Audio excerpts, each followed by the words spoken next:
Or Kill it. all right, everybody, it is me, Mary. And Mason, back again. Have you ever wondered how our classes work? Well, today we're actually going to explain that to you. Yeah, so to begin with, Elmhurst has what we call the Elmhurst Integrated Curriculum, or EIC for short. We love acronyms at this school. So that just means, along with your major requirements, your major classes that you have to take, you have to complete other general education courses that introduce you to new subjects and perspectives as well. Some of these classes, as part of the integrated curriculum, are included in your course work already. So it's you kind of have to figure out what classes are included and what classes aren't included. Yeah, so we require that students cover a broad area of coursework in order to make sure that we all get a well rounded education and are prepared to enter the real world or the workforce, whatever you choose there. Some of these classes are known as areas of knowledge, or AOKs, once again, another acronym. These include classes of literature, fine arts, religious studies and context, ethics and justice, life science, and a few other areas that we like to include in this curriculum. Yeah, one of the most important things that we integrate into our curriculum is the experiential learning tag. So, whether that be volunteer service, a class that you take that just opens your eyes to a whole new thing, um, whatever it may be. I took one myself. It was actually taught through the Shed Aquarium, where I was supposed to go to the Bahamas for a month, I believe, I think. I'm not sure, either a month or like 2 weeks. But it was to do research on their boat. But sadly, COVID got in the way of that. But I did get to go to the Shed Aquarium once, and we took like a behind the scenes tour. Super cool. They actually gave me colorblind. I'm colorblind, by the way. Colorblind glasses to wear for the day. Craziest experience. Loved it. Great experience overall. But yeah, it was super Wait, cool. why do you need colorblind glasses at the Shed Aquarium? I mean, I didn't. It was for a program Efficient. they were testing out for accessibility. Yeah, Oh, so I got to be a part of that. My teacher's like, "Hey, I know you put your colorblind. Like, I got you these as a surprise, like, because we're doing this program," and they extended it for me. So I did got you to get to walk keep around the shed with cool like glasses that make me see color better. did you get to keep them or no? No, they're like $300. They're really Still, like, expensive. oh, that's so cool though. It was actually like I had to take Tylenol because it was like so vibrant and just like something I'm not used to. It's like getting glasses for the first time. Like it's just you're not Yeah, used to it, so you get tired. man, that must No, be crazy. Like it I'm was pretty trying to crazy. think of what it's like seeing a fish's color. Okay, this is conversation's getting so sidetracked, but I'm sorry everybody listening, but it's interesting to It me. was so cool. But yeah, I know my experiential learning doesn't sound as cool as that. It was actually part of a class I took. I was taking psych and culture, and we went to a hostel in downtown Chicago, and we spent the night there, and like we interviewed people who were staying there, and we met people from like Britain and like Iran, and like we interviewed them and be like, well, why are you in Chicago? Like, what kind of trip are you taking? What are your plans on doing? And then like the next day, we like even recruited them to come go to a homeless shelter with us, and we just like distributed food and backpacks and mail and stuff. So it was kind of cool. That was my experiential learning. That's cool. So there's lots of opportunities and lots of different ways to fill this tag. I know a lot of experiential learning too can be done through volunteer service. Mm-hmm. I think it's 25 hours of volunteer service, and you write like a small paper on like how it's changed you, what you learned from it, kind of like the culture behind it. Um, Yeah, yeah, it's really cool. there's It's lots of fun. opportunities. It is fun. Another important thing we do on this campus is one of the first classes you have to take is what we call a first year seminar class, or your FYS class. This class is essentially just an intro to college. You know, like this is what a course is gonna look like. This is kind of what, like, how much homework you may have. But typically, these are a little bit more fun than regular classes. I know we mentioned before mine was exploring Chicago, so like We read books about Chicago. We went downtown and like explored the architecture and like found cute little history spots and stuff. So there's different ones that are kind of fun. Yeah, I think mine, I forgot the name of it officially, but it was something like fitness and wellness or something like that. And we learned like how the body worked in regards to working out. I don't work out, but I think it's pretty cool. I like being active at least. I don't just like, yeah, I like being active a lot. But one of the main takeaways is that we kept like a journal and we had to like write down every workout we did. When we did it, like the calories burned, all that stuff. We learned how to do all that math by ourselves, tracking calories, all that fun stuff. And we learned a lot. It was pretty cool. Now, did you actually work out during that class? Yeah, actually. Wow. Yeah, so actually, I think every Friday we didn't have class. We all just met at the gym Oh, that's kind of cute. and worked out together. It was fun. Workout buddies. And the best part about your first year seminar is that it's also your orientation group. Yes. So they're a giant group of people, not giant, like 20-ish, 25, group of people that you go through orientation with. That's who you're first acquainted with, your first friends on campus. And now they're in your class. So you guys all have that commonality, nice bonding experience. For a whole semester. Yeah, for a whole semester. It's really fun. It's super nice. I know, Mason, you know, like me and everybody in my FYS for the most part are still super close. Yeah. Like, I've known them my entire 4 years, and like most of us do OSL together. Like we still hang out and celebrate birthdays. So FYS is not only a place to like dip your toes into college coursework, but it's a place to dip your toes into having friends and gaining social life on campus. Yeah, it's cool. It's a good time. Oh my goodness. Another thing with classes, obviously one of the nicest parts about college is that you can make your own schedule. So our Monday, Wednesday, Friday classes are about an hour, 5 minutes, and then Tuesday, Thursday is an hour 30.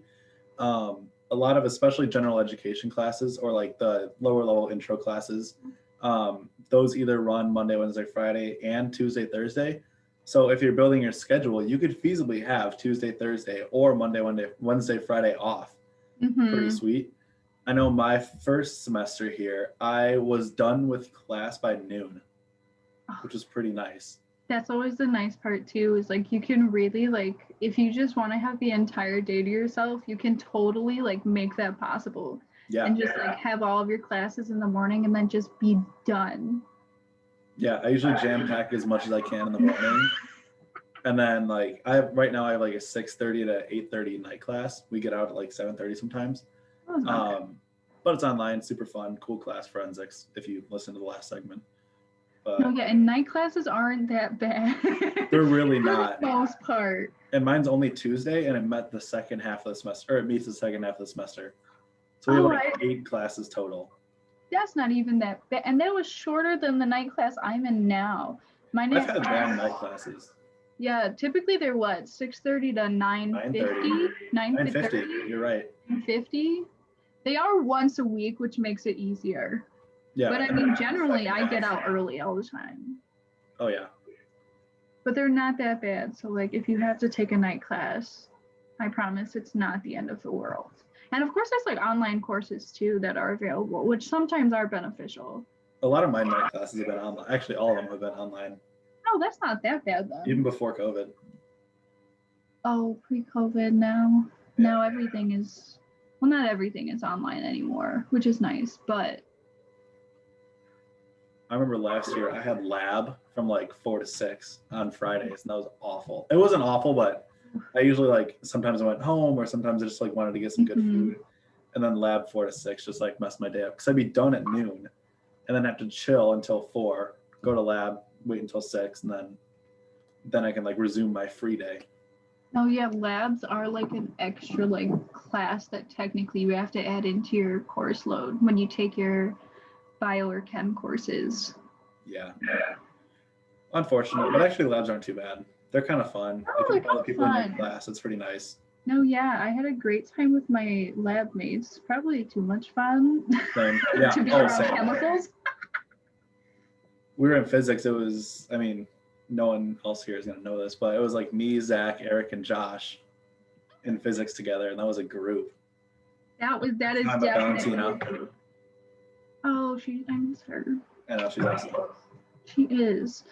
And another nice part is that you don't have to do this by yourself because it can be kind of stressful, especially your first year, trying to figure out what you should take, which classes you should knock out right away when you get here. You will always have an advisor that helps you, can help you choose what classes you should take, when you should take them, maybe a course that, you didn't think about, but maybe they're like, you should take this instead because it can knock two of the AOKs out. Sometimes they do double dip. It's awesome. If you can get one of those bi-disciplinary double dipping, it's kind of nice. So you'll always have an advisor to work with you and to help build your schedule if you need that kind of help. I remember me and Josh had a 9:15 class, AM, obviously, that double dipped, and it only met the first half of the semester, and it met twice a week.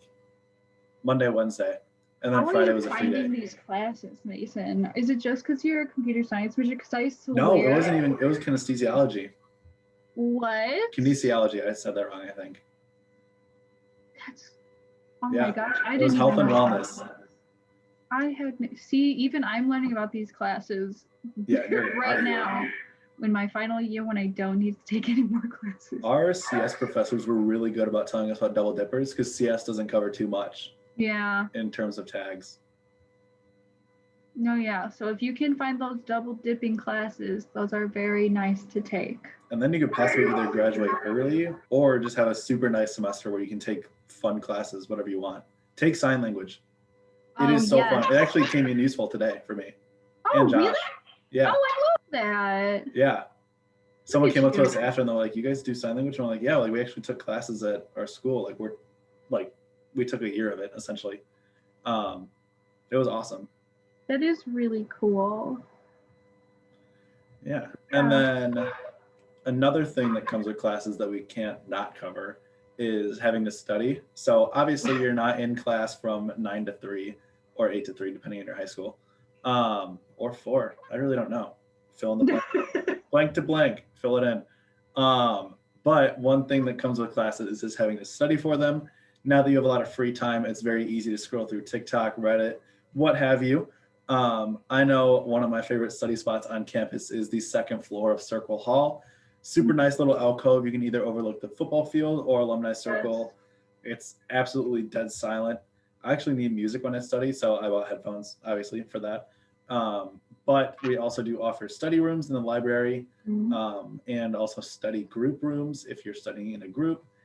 And generally you can use classrooms. They're usually open for people to use. So if you want to practice a presentation, you can definitely do that. Get familiar with the environment. Fun stuff like that. Where's your favorite study spots? This is going to sound very counterintuitive, but I love going to the Roost. Like, even though like there's so many people and there's so much noise, like for some reason, I'm still able to focus when there's that much noise. So I don't know. It's just kind of my environment. I like having noise. I always have like my TV in the background when I work, and I like having semi distractions when I study because like otherwise my brain gets fried very easily. Like it really does. So I put on lo-fi hip hop beats. Oh, lo-fi is the best thing that has come up all day, every day. But yes, no, I love overlooking the football field in Circle Hall. I go there like every Thursday for class, after class, and just like do whatever I need to do. And the group study rooms were the place to be before COVID. I would go in there all the time and just have huge study sessions with my friends. Yeah, actually, yeah, that's true. Another thing that I recently got into is I bought a gas arm for my like computer monitor, and now I can stand and study, which is super nice. It's so smart. Underrated. It is awesome. So I have like a laptop stand. I mean, no one can see this. Me and Mary are on Zoom, so she can see it. But like I have a laptop stand that's also a gas piston arm. So I just throw my monitor up, throw my laptop up, and then I can just stand there and study. Super nice. Absolutely underrated. Yes, and definitely you'll get tons of study tips when you get here. You'll get help with studying if you're looking for better ways to study. The school actually gives out a lot of resources to help with that because there are a lot of different ways people study.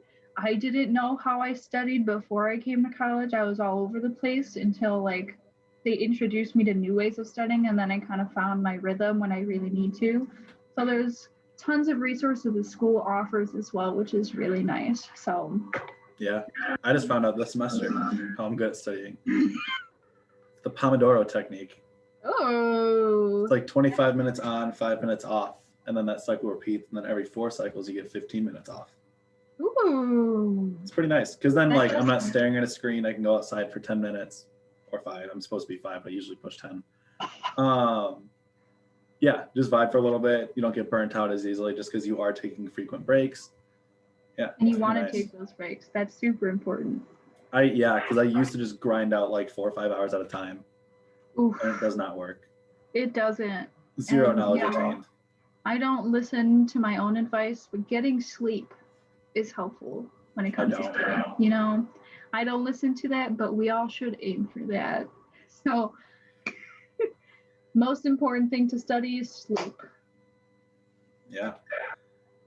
I think that's pretty much it for this segment. I think we covered everything that we really wanted to for this one. Thoughts? Yeah. Yeah. Yeah, I think that is all we have for you right now. We will be back with another segment, so stay tuned if you're interested. But it was nice talking to you about classes. Yeah. Okay. See you guys later.